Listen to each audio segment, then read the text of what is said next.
Hi, welcome to our Bible study. What is this? Bible study 13? Okay, the Word of God is special. It's the living Word. And I really enjoy doing these Bible studies. I just wish there was more people watching it because it's not just me. I mean, I'm just a tool. We're all tools for the Lord. It's the Lord's Word.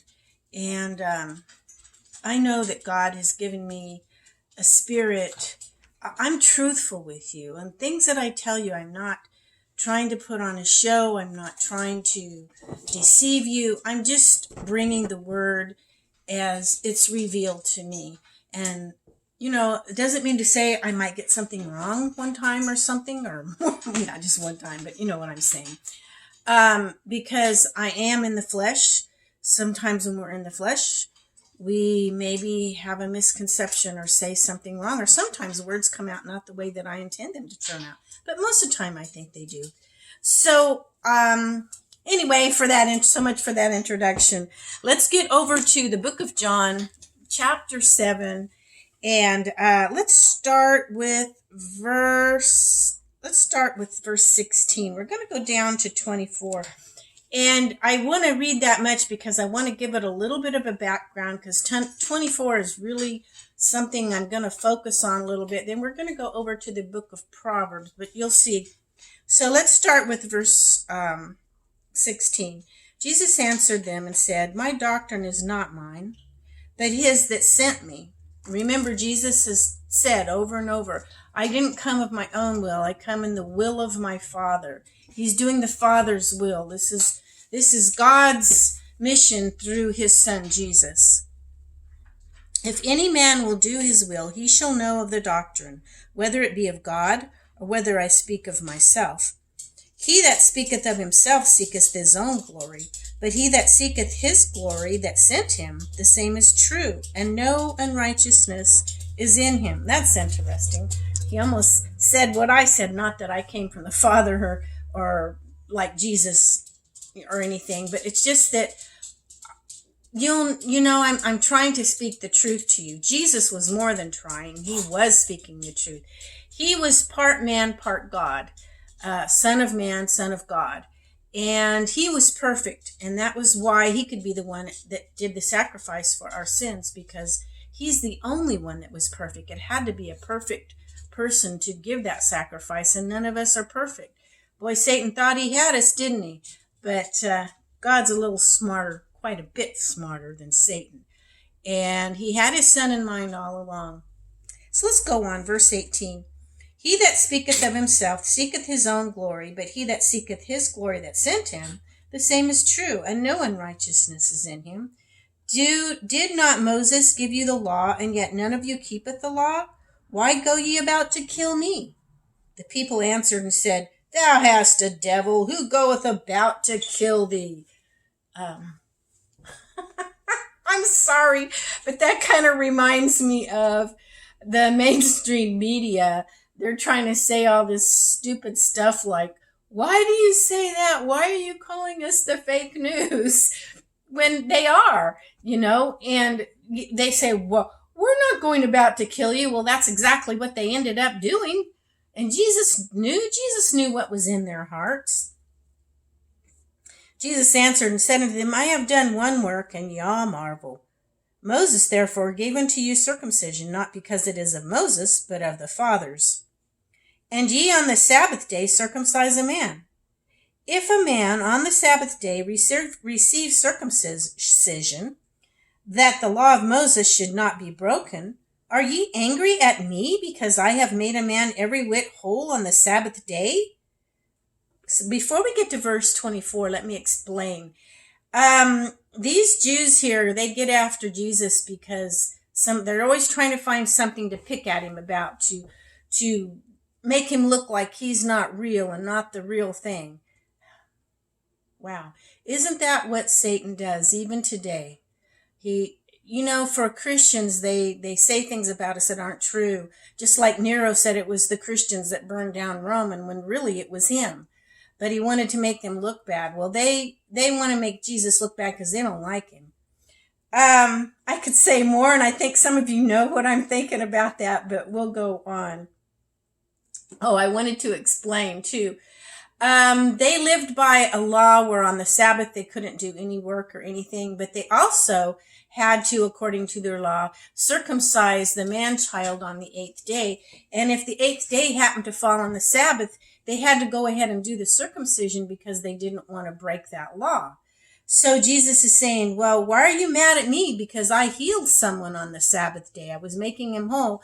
You circumcise men on the Sabbath day. You have to look at the reasoning. Now look at verse 24.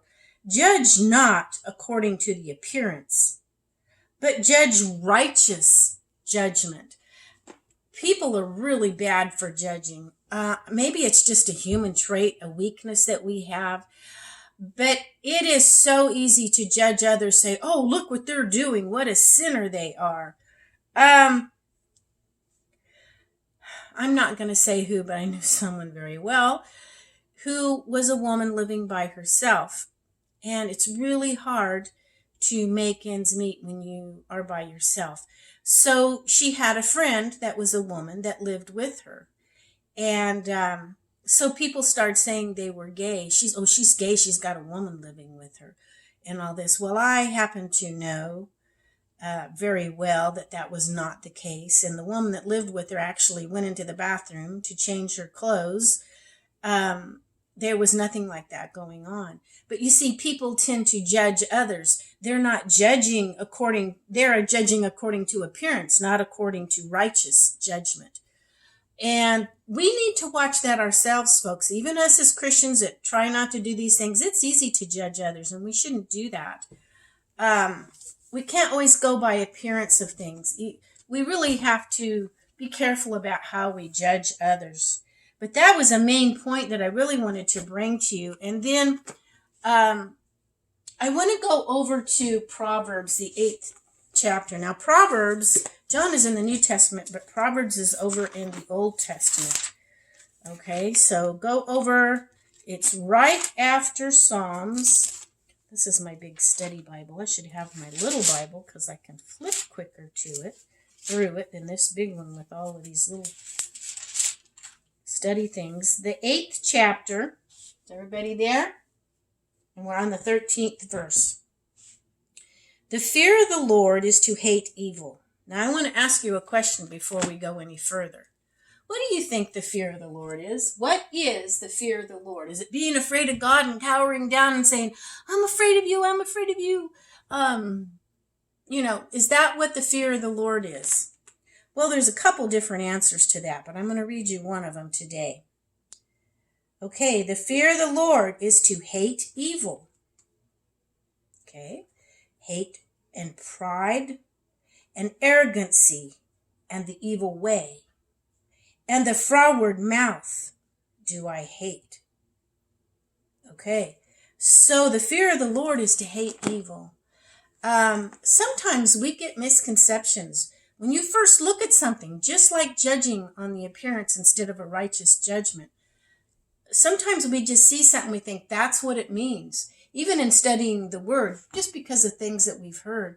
I remember my grandma talking one time about there were some things, that little phrases she'd heard all of her life, and everybody said it was out of the Bible. And when she went to look for it, it wasn't in the Bible. When she got older, when she was really studying the Bible and everything. And she goes, I always thought it was in the Bible because that's what you hear over and over and over. Be careful, folks. Things they know, that's, in a way, it's a sort of brainwashing to hear something over and over and over. After a while, you begin to believe it. Be careful about that sort of thing. Just because you hear something, everybody always says it's in the Bible. Check it out yourself. Just like the fear of the Lord. What is the fear of the Lord? The first appearance of that, the fear, the word, we think, oh, we need to be afraid of God and tremble in our boots. Well, in a way, yeah, we need to respect him. We need to know love casts out fear. And when you become his, that type of fear disappears. But there is still this respect for him and his word and what he says. So just some thoughts to get you thinking in those directions. Be careful about the appearance of things. Things are not always as they appear. You really need to look into things before you judge and before you accept it. Make sure you research things in all walks of life, the Bible and everything. Okay, now what I want to do is get to our encouragement part. We always have a section that's our encouragement, and it's different things that I do for the encouragement. Today is, if you look at, since we are in the book of Proverbs, if you look at Proverbs, there's 31 chapters. That's just the right amount to read one chapter a day for a whole month. So a good thing to do is to say, okay, I am going to start out, let's say November is coming up. This is the perfect time to do this. Start out on November 1st reading Proverbs chapter 1. And each day of the month, read a chapter of Proverbs. And then when you're in one of those, if you happen to be in one of those months that only has 30 days, then you can end it with 2 chapters. But, usually 31 is perfect, so that's just enough if you're in the long month that you have at least 1 chapter a day. I think you'll be blessed by that. Proverbs is really neat. And sometimes we need these little encouragement type things to get us into the Word. It's so easy to get involved in life that we forget to study and read the Word. And this is just one of those little encouragements that helps you. Oh, yeah, each day I have to read a chapter in Proverbs to fulfill the whole 31 chapters. It's a challenge. It's an encouragement. But anyway, that's what I want to leave with you today. This is not a real long, the study, just thoughts though. These are thoughts I want to get in your head to think about. Go back, read these verses on your own, see what you think about them. And don't forget the challenge starting November 1st, the encouragement challenge to read a chapter, 1 chapter every day in the book of Proverbs. So there it is up on the board. You can go back if you forget what book it is. It's right up here, Proverbs 31 chapters. Read 1 chapter every day for a month. And you all have a great rest of this month, and we will catch you later. Bye now.